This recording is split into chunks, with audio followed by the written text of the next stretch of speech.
ഈശോയിൽ ഏറ്റവും പ്രിയ സഹോദര സഹോദരി,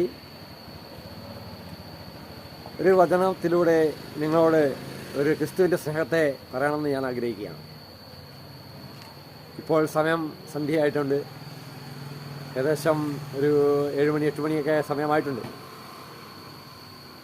നിങ്ങളോട് പറയാൻ പരിശുദ്ധാത്മാവ് തരുന്ന ചിന്ത ഇതാണ്: കർത്താവ് നിന്നെ നിരന്തരം നയിക്കും.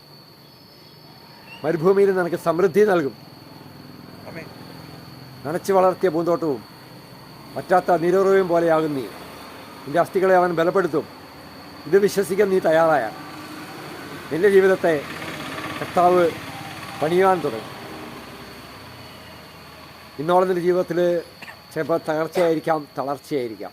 എന്നാൽ അതിൽ നിന്നും മാറ്റം വരുത്തുവാൻ ഈ വചനം നിന്നെ സഹായിക്കും. അതിന് നീ സുവിശേഷം കരങ്ങളിലെടുക്കുക, യേശുക്രിസ്തുവിനെ അറിയുക, വചനത്തെ ധ്യാനിക്കുക. എത്രയോ മഹത്തരമായ കാര്യങ്ങൾ നിൻ്റെ ജീവിതത്തിലും പ്രവർത്തിക്കാൻ ഇന്ന് ജീവിക്കുന്ന യേശു തയ്യാറാണ്. ഇത് തിരിച്ചറിയുവാൻ വചനത്തെ നമുക്ക് തീക്ഷ്ണതയോടെ സമീപിക്കാം. തിരുവചനം യെശയ്യാ 58:11. കർത്താവ് നിന്നെ നിരന്തരം നയിക്കും. മരുഭൂമിയിലും നിനക്ക് സമൃദ്ധി നൽകും. നിന്റെ അസ്ഥികളെ ബലപ്പെടുത്തും.